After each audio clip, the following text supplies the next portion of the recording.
जिस अभिनेता की मुस्कान पर करोड़ों दिल धड़कते थे, उसकी जिंदगी में ऐसा दर्द छिपा था जिसे दुनिया बहुत देर से समझ पाई।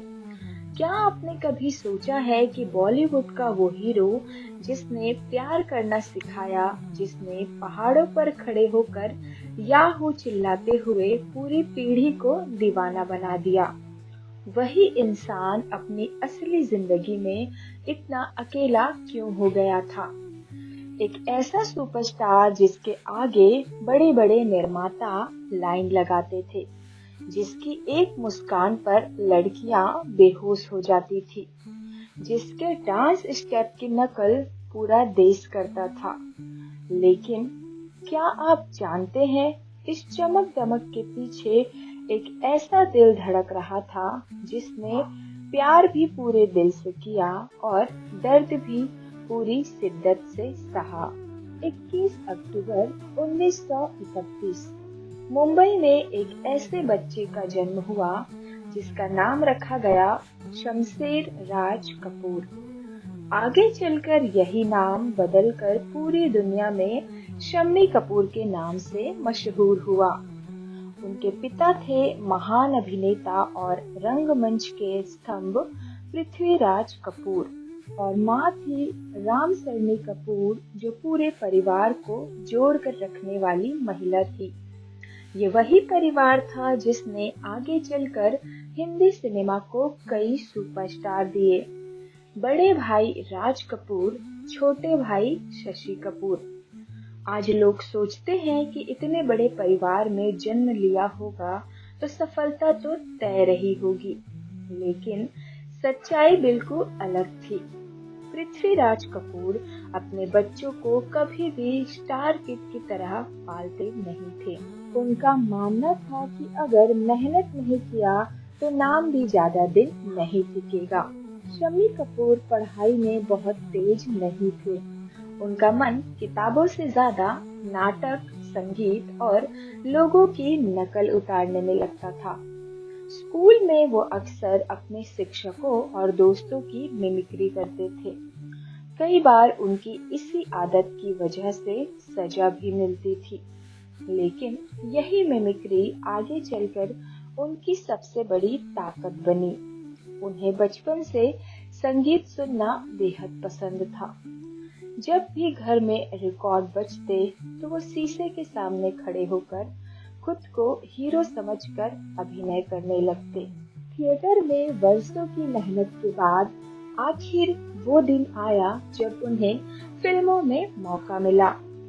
उनकी आंखों में सपने थे, दिल में उत्साह था और उम्मीद थी कि पहली फिल्म के बाद सब बदल जाएगा। लेकिन किस्मत अभी उनकी परीक्षा लेने वाली थी। पहली फिल्म आई और बुरी तरह फ्लॉप हो गई। फिर दूसरी, वो भी नहीं चली। तीसरी का भी वही हाल।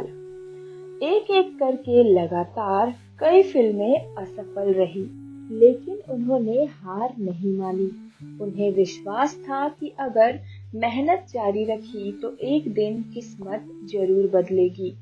और उन्हें क्या पता था कि कुछ ही साल बाद एक फिल्म आएगी जो उन्हें सुपरस्टार ही नहीं बल्कि बॉलीवुड का सबसे स्टाइलिश और सबसे रोमांटिक हीरो बना देगी।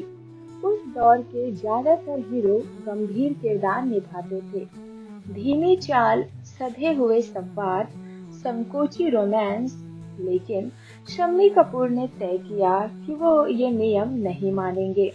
उन्होंने अपने बालों का स्टाइल बदला, कपड़े बदल दिए, चलने का तरीका बदल दिया। यहाँ तक कि उन्होंने कैमरे के सामने अपने शरीर की भाषा पूरी तरह बदल दी।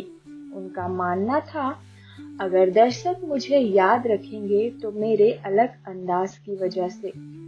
उस समय बहुत लोगों ने उनका मजाक उड़ाया। किसी ने कहा, ये बहुत उछल कूद करता है। किसी ने कहा, हीरो कम जोकर ज्यादा लगता है। लेकिन शम्मी कपूर ने किसी की नहीं सुनी। 1957 में एक फिल्म आई, तुम सा नहीं देखा, इस फिल्म ने सब कुछ बदल दिया। जैसे ही फिल्म रिलीज हुई, दर्शकों ने पहली बार एक ऐसा हीरो देखा जो खुलकर हंसता था, दौड़ता था, पहाड़ों पर गाने गाता था, रोमांस में शरारत थी और चेहरे में मासूमियत, आंखों में एक गजब की ऊर्जा। सिनेमा हॉल तालियों से गूंज उठे। जो लोग कल तक कह रहे थे कि शम्मी कपूर हीरो नहीं बन सकते, वही लोग अब उन्हें बॉलीवुड का नया रोमांटिक स्टार कहने लगे। 1961 में रिलीज हुई फिल्म जंगली और इसी फिल्म में आया वो मशहूर दृश्य याहू। यह सिर्फ एक शब्द नहीं था, ये आजादी का एहसास था, युवाओं की नई सोच थी, शम्मी कपूर की नई पहचान थी। पूरे देश में बच्चों से लेकर बुजुर्ग तक याहू बोलने लगे। इस फिल्म के बाद शम्मी कपूर सिर्फ स्टार नहीं रहे, वो एक सुपरस्टार बन चुके थे। इसके बाद एक सफल फिल्में आने लगी। प्रोफेसर, दिल तेरा दीवाना, कश्मीर की कली, जानवर, तीसरी मंजिल, इन इवनिंग इन पेरिस और ब्रह्मचारी। शम्मी कपूर की सफलता में एक और बहुत बड़ा योगदान था, वो था मोहम्मद रफी का। रफी साहब की आवाज और शम्मी कपूर की अदाकारी का ऐसा मेल बना कि दर्शकों को लगा जैसे गाने वास्तव में शम्मी कपूर ही गा रहे हो। आज भी उनके कई गाने सदाबहार माने जाते हैं। जब करियर आसमान छू रहा था, जब करोड़ों लड़कियां उनकी दीवानी थी, जब हर निर्माता उनके साथ काम करना चाहता था, तभी उनकी जिंदगी में एक ऐसी अभिनेत्री आई जिसने उनके दिल की दुनिया ही बदल दी। वो सिर्फ उनकी हीरोइन नहीं बनी, बल्कि उनकी जीवन संगिनी भी बनी। दोनों का प्यार इतना गहरा था कि उन्होंने परिवार की परवाह किए बिना शादी करने का फैसला कर लिया। लेकिन ये प्रेम कहानी जितनी खूबसूरत थी, उसका अंत उतना ही दर्दनाक साबित हुआ। 1950 के दशक में गीता बाली हिंदी सिनेमा की सबसे लोकप्रिय अभिनेत्रियों में गिनी जाती थी। उनकी चुलबुली मुस्कान, सहज अभिनय और जिंदा दिल स्वभाव ने उन्हें लाखों लोगों का चहेता बना दिया था। दूसरी ओर शम्मी कपूर उस समय अपने करियर को संभालने की कोशिश कर रहे थे।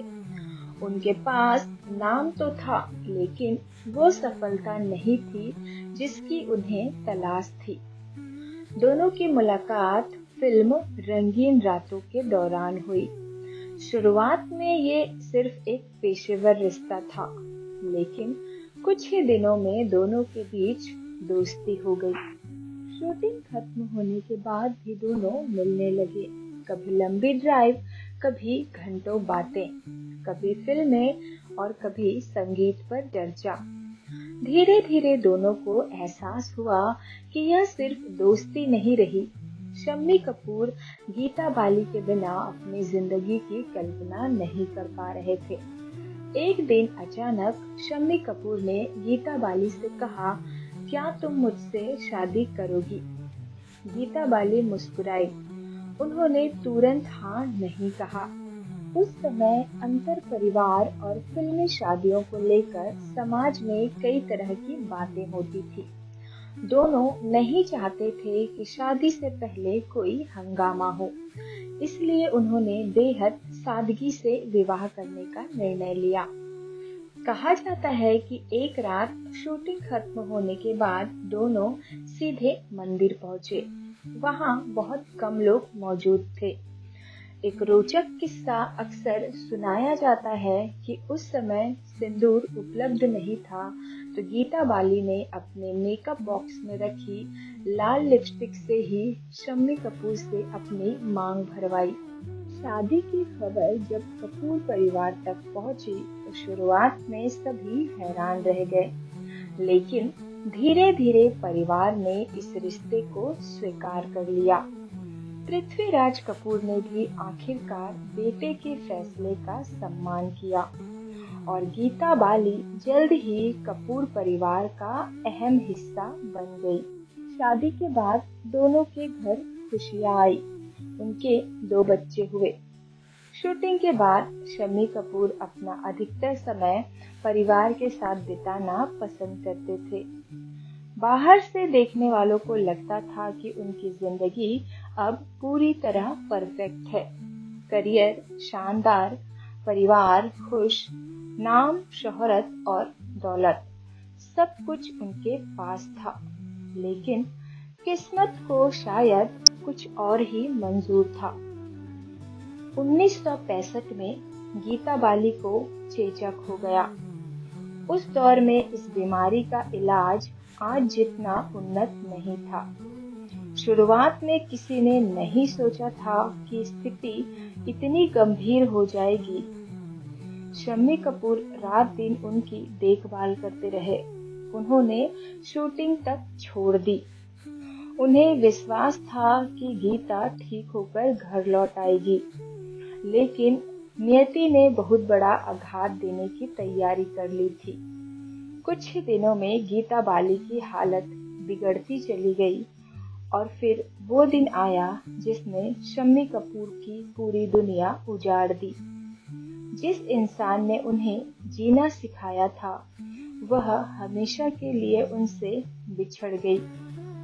कहा जाता है कि गीता बाली के निधन के बाद शम्मी कपूर लंबे समय तक गहरे सदमे में रहे। उन्होंने बाद के वर्षों में कई बार स्वीकार किया कि यह उनकी जिंदगी का सबसे कठिन दौर था। गीता बाली के जाने के बाद सबसे बड़ी चिंता उनके दोनों बच्चों की थी। अब शम्मी कपूर को पिता और मां दोनों की भूमिका निभानी थी। शूटिंग और परिवार के बीच संतुलन बनाना आसान नहीं था। फिर भी उन्होंने बच्चों की परवरिश को अपनी पहली जिम्मेदारी मानी।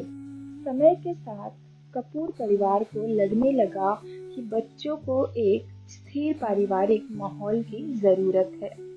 काफी सोच विचार के बाद शम्मी कपूर ने दोबारा शादी के लिए हामी भरी, लेकिन उनके मन में एक बात बिल्कुल साफ थी, मैं गीता बाली को कभी नहीं भूल सकता। उन्होंने दूसरी शादी प्यार की कमी पूरी करने के लिए नहीं, बल्कि परिवार की जिम्मेदारी निभाने के लिए की। 1969 में शम्मी कपूर ने नीला देवी से विवाह किया। नीला देवी एक राजघराने से थी। उन्होंने शादी के बाद शम्मी कपूर के बच्चों को अपना पूरा स्नेह दिया। यही कारण है कि परिवार के लोग आज भी उनके योगदान की सराहना करते हैं।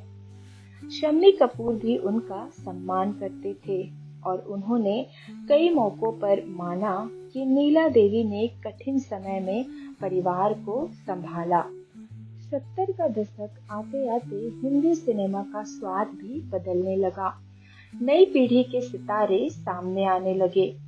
एक्शन फिल्मों का दौर शुरू हो गया। रोमांटिक हीरो की जगह धीरे धीरे एंग्री यंग मैन की छवि लोकप्रिय होने लगी। शम्मी कपूर ने समय की नब्ज को समझा। उन्होंने यह स्वीकार किया कि अब उन्हें अभिनय की दिशा बदलनी होगी। उन्होंने मुख्य नायक की भूमिकाएं कम कर दी और चरित्र भूमिकाएं निभानी शुरू की। यह फैसला आसान नहीं था। कई सुपरस्टार अपने स्टारडम से बाहर नहीं निकल पाते, लेकिन शम्मी कपूर ने अपनी उम्र और समय के अनुसार खुद को बदला। यही वजह है कि बाद के वर्षों में भी दर्शकों ने उन्हें उतना ही सम्मान दिया। लेकिन दूसरी तरफ उनका स्वास्थ्य लगातार चुनौती बनता जा रहा था। वर्षों की व्यस्त जीवन शैली और बढ़ती उम्र का असर उनके शरीर पर साफ दिखने लगा। उन्हें कई स्वास्थ्य संबंधी समस्याओं का सामना करना पड़ा। समय के साथ उनकी किडनी की बीमारी गंभीर हो गई और उन्हें नियमित डायलिसिस कराना पड़ता था। यह प्रक्रिया शारीरिक रूप से बेहद थकाने वाली होती है। अगस्त 2011 स्वास्थ्य अचानक अधिक बिगड़ गया। उन्हें मुंबई के अस्पताल में भर्ती कराया गया। 14 अगस्त 2011 को शम्मी कपूर ने इस दुनिया को अलविदा कह दिया। अगर आपको शम्मी कपूर की यह अनकही कहानी पसंद आई हो तो वीडियो को लाइक जरूर करें। चैनल को सब्सक्राइब करें क्योंकि हम बॉलीवुड के उन सितारों की असली कहानियां लेकर आते हैं जिनकी जिंदगी पर्दे पर जितनी चमकदार लिखी है, असलियत में उतनी ही रहस्यमयी और भावनाओं से भरी थी। और कमेंट करके जरूर बताइए आपकी पसंदीदा शम्मी कपूर की फिल्म कौन सी है। मिलते हैं अगली ऐसी ही दिलचस्प और सच्ची कहानी के साथ। धन्यवाद।